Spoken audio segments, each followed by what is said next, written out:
Yes. Is that why he kept hardening Pharaoh's heart, just to get more of the Jewish people to believe?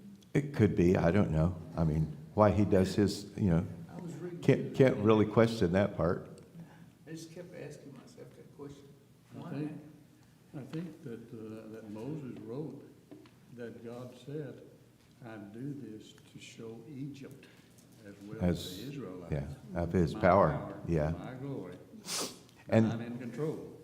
And several times, it kind of goes back and forth. I didn't count it this time or look at it this time, but I know sometimes it says that Pharaoh hardened his heart, and sometimes it says God hardened Pharaoh's heart. And so, I think there was a little bit of both of those things going on, but he did it to show his power. And if you'll remember, all of the plagues were directed at one of the, quote, gods of Egypt. And he was showing that he was a lot more powerful than any of their gods, so-called gods. So, yeah. Well, there was something about that I noticed this time too that I hadn't noticed before. Moses didn't use his rod, Aaron did. Right, Aaron did. I caught that too when I was reading through it, and I was like, okay, well, but Moses did later because he was holding it up where they were fighting. He held it out across the Red Sea, but yeah, when they first went there, Struck the rock to break the yes, water. he struck the rock, yeah. And I heard this, I wish I could remember where I heard it and how long ago, but the shepherd's rod, their staff. Mm-hmm. The rod is a little short thing that it's kind of a knob carry is another term for it. I've got one. Do y'all know what they look like? Mm-hmm. I've seen you. Yeah, do you know where it's at? I think so. Okay, I think it's in my shelf. But it's a tool that they use. They use it as a weapon, but a lot of times if sheep start to scatter a little bit, they'll throw it out there and scare them back. Sometimes hitting them, but sometimes just hitting beyond them and scaring them back. But I heard about a man they were in Africa, and this he was with a shepherd, and they had this big rock that had fallen off of blocking the road, and they were moving it around, and there happened to be a snake there, and he said before he could move, the shepherd had pulled his rod out and threw it down, killed the snake. But this is actually from Africa, but it is a weapon. They call it a knob carry, but it's kind of what y'all want to hold it. Is this the same as what Aaron carried? Yeah, they would have had a rod, but they also had the staff, and the staff would be the thing that's like 6 foot long, kind of hooked a lot of times, where they grab the sheep and pull them back. And you see a lot of times a picture of a shepherd holding the sheep across their shoulder. If they have one that's really bad about wandering off, from what I understand, they actually break their legs, or at least one, and then they carry it around so they get used to the shepherd, and then they don't wander around. Is that arrow the man? What? She's going to hit you if it's going. I don't know. I've never thrown it. Our niece's husband, he worked for a company for a while, and they did a lot of mission work in Africa. She wants to hit me. Y'all want to see it? I imagine they had him for supper if they got two of them. It's probably not the first time she's wanted to hit you with something either, huh? Anyway, I was talking to him one day, and I said, I'd kind of like to get one of those. And he said, I've got several in my office. And next time I saw him, he brought me that one. So, and it's got a point there on the end, so it would be, it would make a formidable weapon. If you throw that stick, for example, it makes an impact whenever it hits too, because one end being Heavier, yeah. heavier than the other. And it is pretty heavy. So, like if y'all want to hold it, feel how heavy it is? One of the rabbits with a tap stick, which Yeah. I have no idea. Hard. I know that. It is. It's hard. And I don't know how they got the knob, if that's part of a root system or how they do it and how they, curve it. I don't know. It's beyond me. Part of the root system there. Yeah. They carve it a little bit and enhance it and so forth, but Yeah. Well, with that point, that would make a pretty bad one. Yeah, it would hurt. put a lot on your head. Yep, here. I'll bring it back here. Have you seen it? You can give it to.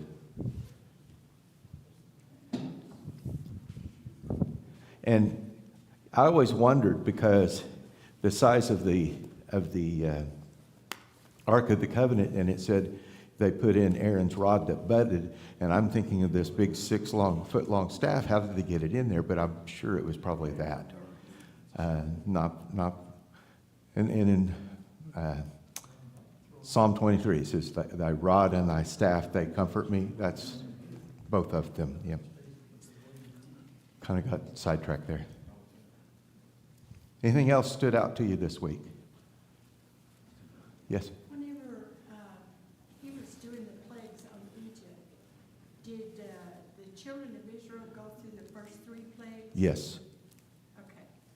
I was wondering about that because. It affected after- everybody. Yeah, was it the lice?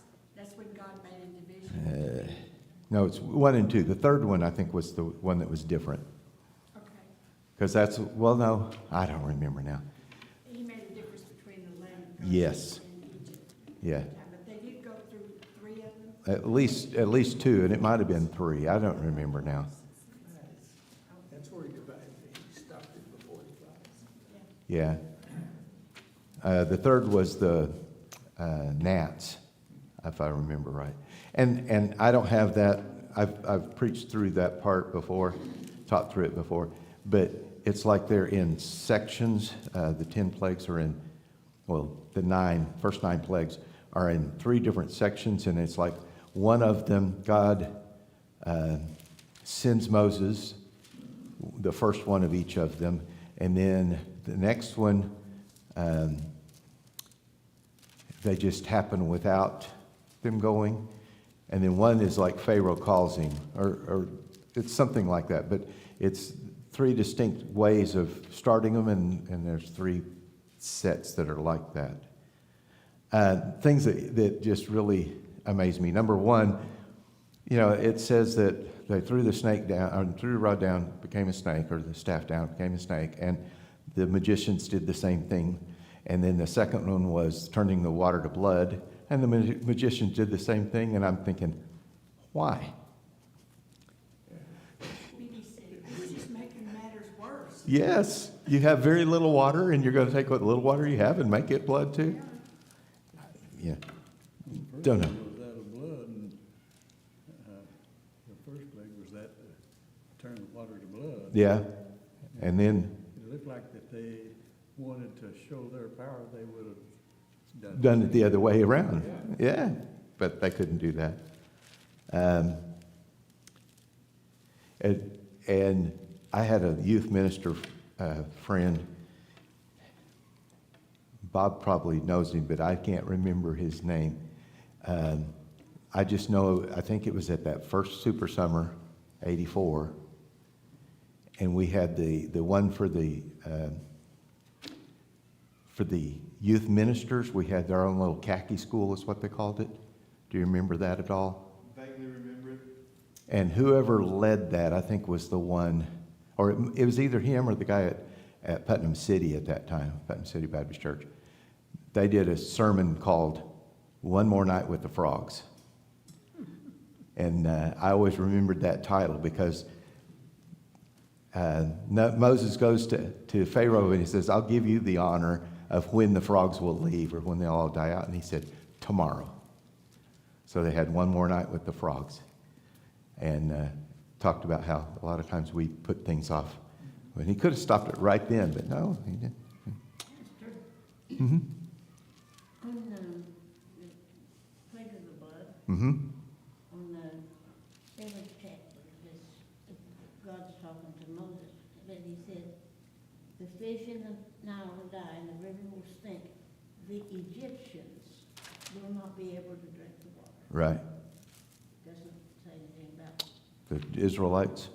Well, I know either the third or fourth one is where it says God made a distinction between the Israelites and Goshen, that they didn't have the same, have the same effects. So, and another thing, it talked about even some of the, it's just like the rivers or the ponds or the water in wells and stuff was, but then it also says that they had to dig on the bank of the Nile to get drinking water. around that. So that just reminds me that even in the midst of all this, God was merciful. He didn't leave them completely without water. They had to work a little harder for it, but he was still merciful.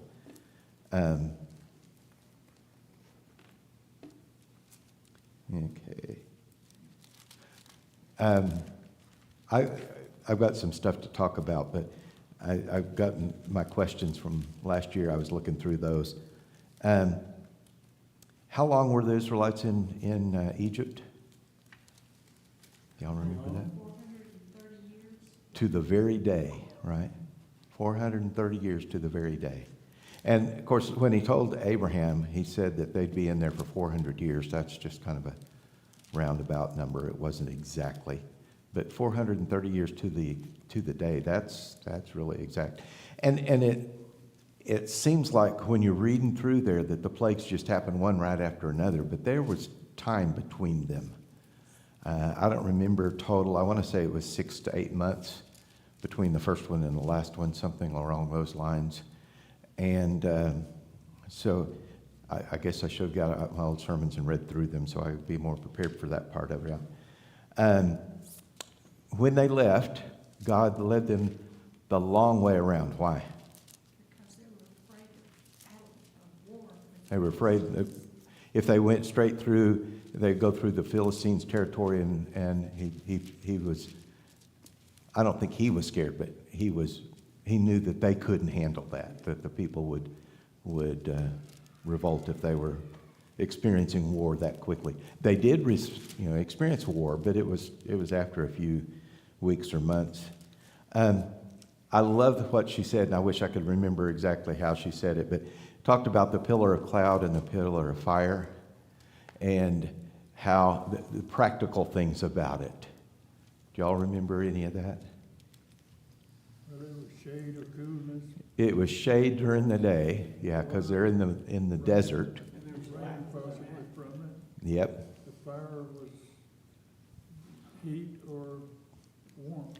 yes, warmth probably at night because deserts are very, very cold at night from what I understand. Plus light, and they traveled a lot of times. They travel at night. Sometimes they would travel during the day. They traveled whenever God, the pillar lifted. Then they started out, and you're talking about. Let's see, it was over 600,000 men plus the women and children. So could be 3 million people. It's going to take them a long time to get up and go. That doesn't just happen real quickly. They didn't leave Egypt in one day. Yeah. They started. in Yes, one they day. left. Yeah. When I was younger, I remember the first time I watched the 10 Commandments with Charlton Heston. I mean, it's probably on many times before that. I know it came out long before I was born, but first time I remember watching it, and it shows all of these people going across the Red Sea, and it took them a long time, and that just never occurred to me. I guess, and I've told you this before, sometimes in our children's literature, used to be really bad, the pictures just really doesn't do it justice, and those are the things that you remember. And it was like, I'm thinking 30 or 40 people going across there, not, 3 million. That made a big impression on me. Yes, sir. No, years ago, I went to Hollywood, to the movie place, Uh-huh. and they actually had The ride. filmed that, Yes. and it would separate, and we would run through it in our cars and come back, Yeah. and it was completely dry, Yep. and then we come back as all I've seen video of it, and it's, I want to say it's about this tall. They did miniature, obviously. Yes, I mean, it's not, but, yeah, I thought that was pretty neat, the way they did it. Okay. So, manna, it fed them, but what else? What were some other lessons that the manna brought them? Don't eat quail. Right. On Friday, they were supposed to gather twice as much, and it would last through Saturday. And all the other days, if they did extra, that it would have maggots and stink the next day. No matter how much you get, you're gonna be okay. Yep. No little less or more. And just the daily provision that God's going to take care of you every single day. And it teaches faith. It teaches us faith. We ought to have faith that way too, that He's going to take care of all of that stuff. Then the recap thing is that they had bread in the morning and meat at night. Right. Which I hadn't thought before. Yeah, because of quail. And this, I think there was 2 different times they got quail, because one time it talked about them having so much quail that I'm going to say it was like 3 foot high, and they just gorged themselves, and then they were punished for that. But that wasn't this time. It was a different time. Anything else? Do you think God flavored the manna? Like Well, one it day says it was. Maybe flavored one thing, and then another day, another month, it maybe flavored another. I don't know, because it says that it tastes like honey and coriander seed, whatever that is. I don't know what coriander seed is. So. Sorry? Coriander is the seed of cilantro. Cilantro? Yep, the seed. Okay. When you have coriander spice, it's based off the seed of the cilantro. So I don't know if they're two separate things, but Yeah. at least around here, coriander is cilantro seed. Okay. I always wanted to add the manna to eat. They had all these animals they sacrificed. They did. And they not eat.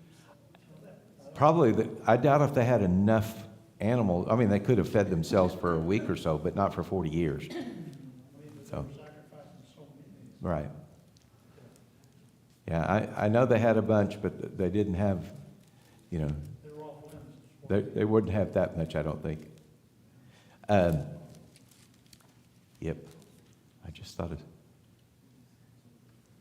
something about the manna. Oh. Ken Medema. I think it is. Is that right? Talks about manna and going back to it's. So you want to go back to Egypt is the name of the song. And he talks about having making manna in all of these different ways. And they'd have banana pudding and manicotti and I was just sitting here thinking, give them a little variety or Yeah. something, Can you imagine eating that for 40 years? That's what I was thinking Just the about. same two. yeah. Well, and I know they fixed it a lot of different ways, but I don't think that they had much of variety in their diet anyway. No. They ate a lot of breads, and it was probably either rye or wheat or something like that. Probably didn't have a lot of variety of that either. So it's not like we have today. I want to talk just a moment of what she discussed today, because it really it made an impression on me. A couple of different things. She was talking about the 10 Commandments. And the very first one, God says, I am Yahweh, his personal name. And then he said, I brought you out of Egypt, showing not only who he is, but what he did for them and this relationship that he has with them. And we have that same kind of relationship, and that's what's important, is that relationship with God. But then he goes on and he says about his name. He says, And don't make any idols or graven images, and don't take my name in vain. And that's the part that just really jumped out at me. Taking God's name in vain. Now, vain means empty or making it worthless. And the first thing she said was the way the wording in the Hebrew, don't take my name. Well, that word take is to carry with. And we carry God's name with us everywhere we go. And I wonder how much by our actions we take God's name in vain, because we don't live up to the fact that we are Christians. We don't live up to the fact that we have God's name with us. And sometimes just in things that we do, we act like God's name is nothing. We talk sometimes, some of the things we say, and I don't really think that I think cursing is wrong, but I don't think that's what this verse is really talking about. I think it's talking about taking God's name in a very flippant kind of way. She said in there today, she said that she doesn't even use OMG because she feels like that's taking God's name in a very flippant way, a very not reverencing his name. And let's see. Yep. Oh, and also the other part was she said that God said, I am a jealous God. And this is not jealous the way we think of jealous, but she said it was protective or zealous of himself, of his name. And I like that, because and not only zealous in protecting his name, but protecting his people. He's a jealous God. He takes care of us as well. Those things just really kind of jumped out at me today. So, y'all have anything else you want to add? Well, I'm still kind of the opinion that God got them through that Red Sea overnight. He may have. Because he says that the angel of the Lord parted the sea Right. all night long, and he said, don't worry about it. You're not going to see these Egyptians Right. anymore. And then it says, in the morning, as they passed over on dry land, Right. it says that the Lord caused the sea to go back by a strong east wind all that night, and made the sea into dry land, and the waters were divided. So the children of Israel went into the midst of the sea on the dry ground, and the waters were a wall of them on their right hand and on their left. And the Egyptians pursued and went after them into the midst of the sea. All Pharaoh's horses and his chariots and his horsemen. Now it came to pass in the morning watch that the Lord looked down upon the army of the Egyptians through a pillar of fire and cloud, and he troubled the army of the Egyptians, and he took off their wagon wheel, the chariot wheels, and they drove them with difficulty. Yeah. The morning watch, that was probably 3 or 6. I think they did it every 3 hours. Mm-hmm. So yeah, it would take them probably the full day to get across, and then Pharaoh, it still had the pillar of fire, Yeah. and so Pharaoh thought they could just follow right off. He was able to open that sea up enough that he can get all Yeah. 6 million people, if that's how many he had, Yeah. across there. Yeah. And I not long ago saw an article on kind of National Geographic that they found the chariots. Yes, some they have. chariots in the Red Sea. Yep, they have. I've read that too. I don't remember where, but I read it or heard it somewhere. Verifying, of course, we all know it's true anyway, but Do we know how much of a distance that was, like miles and miles? across the Red Sea, I don't know. It's pretty wide. It's probably at least a mile. It's probably more than that. It didn't say river, it's a sea. Yeah, it's a You sea. expect it to be a lake, a big lake. I mean, like, I'd have to I mean, it's probably, yeah, I'm saying it's probably, 50, 60 miles across, I would think. I mean, because it's huge. Now, look, thinking that Lake Michigan is 100 miles by 300 miles, so yeah, I'm sure it was a big thing. That's why a lot of people say, 190 miles. what? The Red Sea is around 190 miles wide. Yeah, It's widest point. at its widest point? 109. Well, he might not have had it at the widest point, but he could have too. It said it could have been up to 3 miles, and then it says the Red Sea is 190 miles wide at its widest point, so I guess it's wherever you crossed it. Yeah. I know a lot of people say that, well, it probably wasn't the Red Sea, it was what's called the Reed Sea, which is up north further. And it's not very wide, and it's only like a foot and a half deep. And my dad used to make jokes about that, say, well, if you believe that, then you have to believe that God drowned all of Pharaoh's army in a foot and a half of water. So, which miracle do you want to believe, right? Well, then that means that God supernaturally had to help them across the sea. Yeah, and he might have. Yeah. There's no way they could walk that fast. Yeah. Might have been out people back then. Yes. Yeah. Well, that's true. We don't know. No, but I'm sure there was a lot. There's probably a lot more of a miracle there, and it could have been with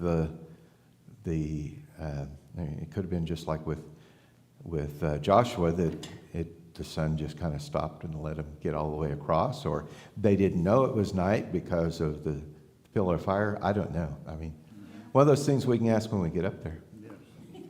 Yes. Since you're on the internet, what you gotta believe is, narrowest point is 21 miles, 21 miles at its narrowest point? narrowest point. Okay. Now, that's still a long way to walk. Yeah. I've done some 20-mile hikes in Scouts, not in the Army. You all probably did a lot more than that. But it'd take most of the day. Yeah. One other thing I just thought I'd throw out this a little bit, because we've been talking about, they talked about Passover. So Passover at that time and up until Jesus, well, actually I guess it was that time. Once they got into the Promised Land, Passover was a little different.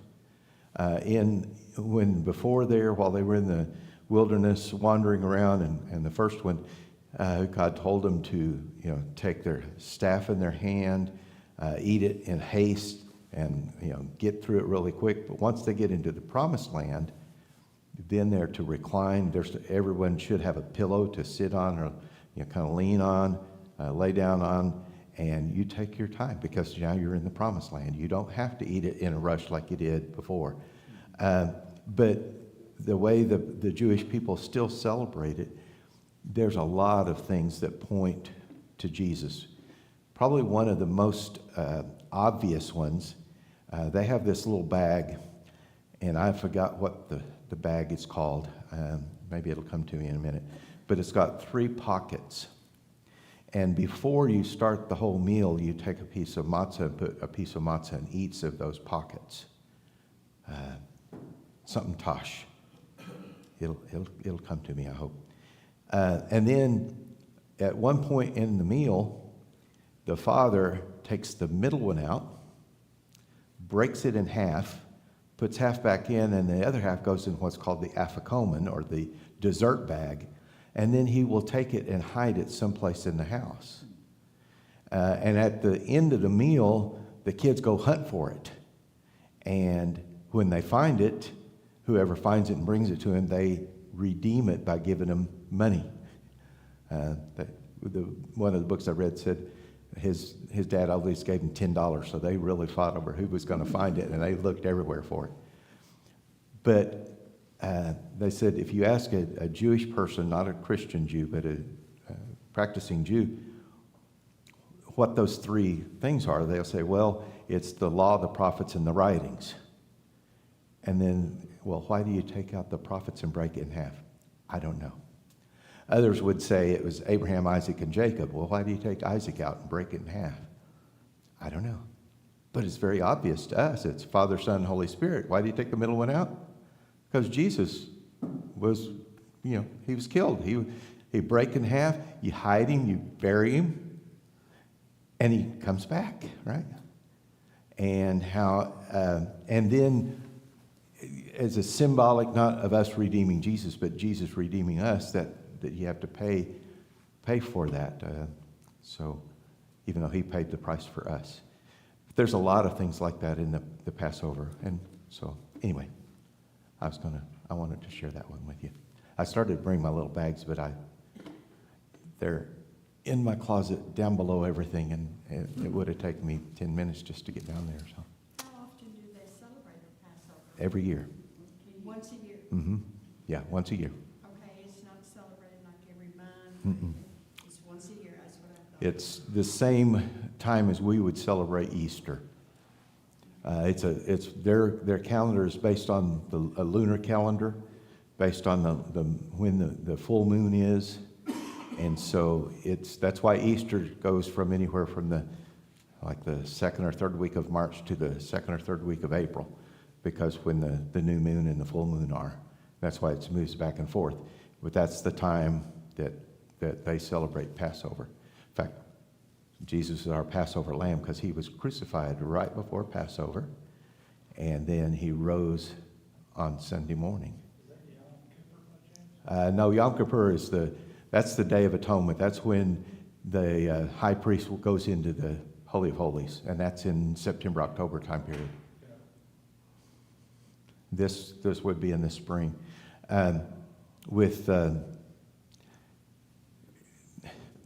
During that time period, there's 3 different events. They have Passover, which is a one night, one day kind of thing. They have the Feast of Unleavened Bread, which lasts 8 days. And then the Sunday that's during that time period is called the Feast of First Fruits. And what happens there is they'll go out for weeks and pick out, and I don't remember what plant, but some plant that gets fruit very early. And they will pick out what looks like the best branch of the whole plant, and they'll tie a ribbon around it or something, and they keep watching it and making sure that it's perfect. And on Saturday night, because Saturday is the Sabbath, Saturday night, as soon as the sun goes down, they go and pluck that, and then they prepare it, and then offer it the next morning. And I believe that's when Jesus rose from the dead, was right there as soon as the sun went down on that Saturday, which for the Jewish people would be Sunday morning, because they have morning and evening, and we have daytime and then evening, but I guess theirs is evening and then morning. Sorry. So. Well, Jewish people, Messianic Jews and the Orthodox, Yes. Yeah. so And of course, the Messianic Jews would believe in Jesus. So. right. And they probably still, a lot of them celebrate Passover, but they do it knowing that it's talking about Jesus. So, there's a lot of stuff in you ought to get some books sometime and read about the Feast of Israel, because it's very interesting how all of that stuff points to Jesus, and they miss it. I don't know why, but they do. All right. Well, let's stand, join hands, and we'll sing. How about the doxology? That's what we ended up with Sunday. That will work.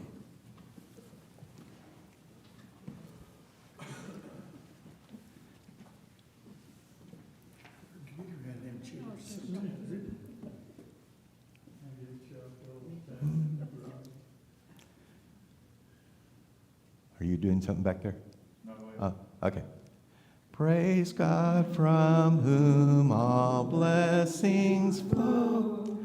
Praise Him, all creatures here below.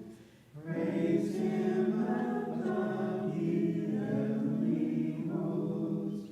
Praise Father, Son,